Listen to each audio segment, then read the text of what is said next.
syndrome is a challenge that many working women face.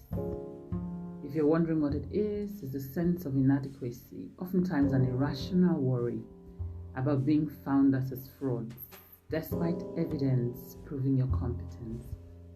Welcome to the podcast of Working Girl. I'll be sharing with you today tips on how to overcome the imposter syndrome.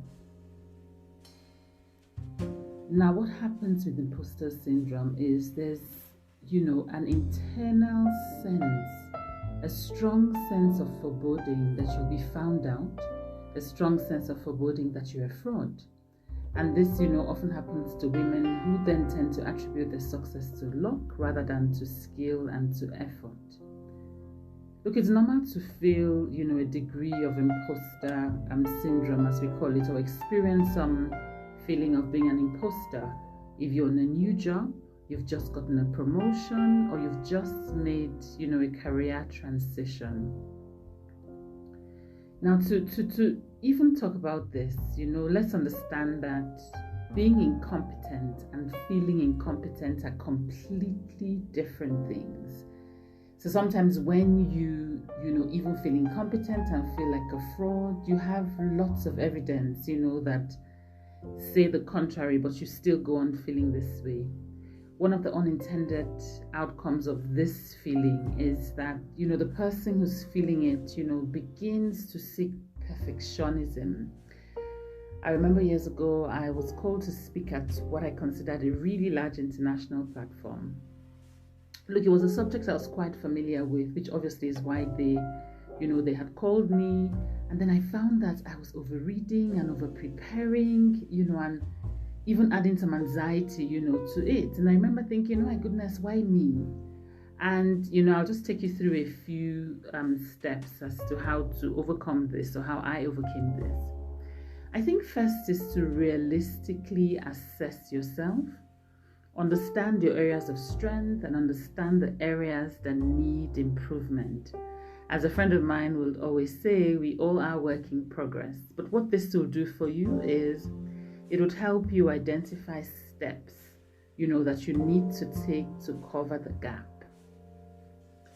I think, the second thing I'm going to say is pay attention to what you're thinking. Typically, thoughts just arrive in our hearts or on our minds, and it's really a free flow.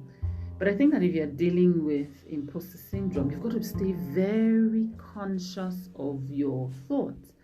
And when these negative thoughts, of I'm a fraud comes through to you, I often say to people, speak back loudly at it, because it's also a mind fight, and one that you should equip yourself to win. So if it says to you, I don't think you're the right person to speak on that stage. But I'm like, yeah, there were 7,000 people and they contacted me because they felt I was the right person. And so speak quite loudly to yourself, and don't isolate yourself. Find a network of cheerers. And obviously in that network of cheerers should also be people who would speak, the great truth to you. And look, the reason is important is you're not always able to pick yourself up, but there's someone who will say, yeah, but this isn't a big deal. I saw you speak 2 years ago at blah, blah, blah, and you smashed it. Remember when you blah, blah, blah, blah, blah. So don't isolate yourself if you're feeling like an imposter. Remember that you need your circle of clappers or cheerers. When they say that, this is number 4 now, that knowledge is power, it truly is.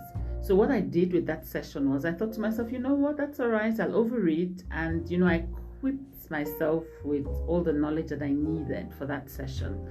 So build a knowledge bank. It truly empowers you. Build a knowledge bank because it truly empowers you.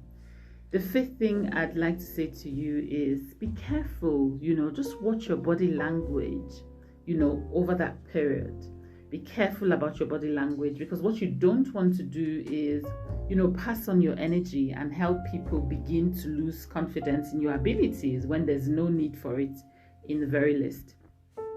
I remember getting on the stage on that day and I was so nervous, and I thought to myself, my goodness, I've got to just make it work.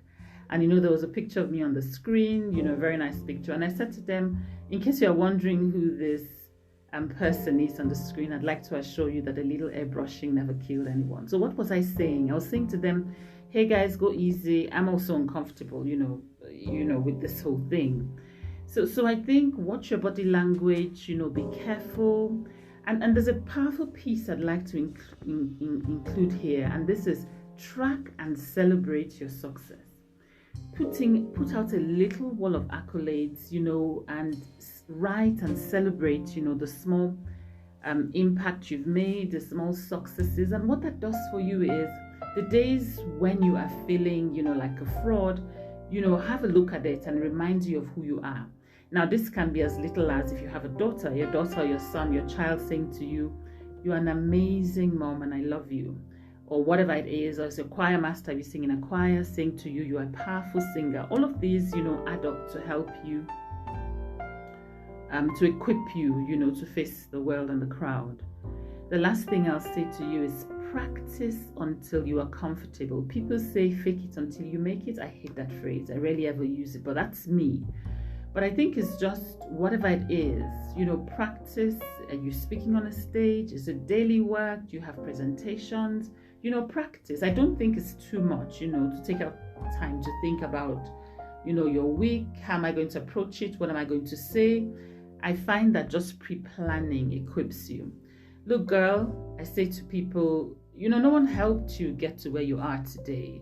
And even if you think it was just luck, how far was the luck going to carry you? So you are the one who got you, to where you are today. And obviously, the grace of God. But I've got to say to you, remember, girl, always that you've got this. Cheers and have a great, great week on purpose. Bless.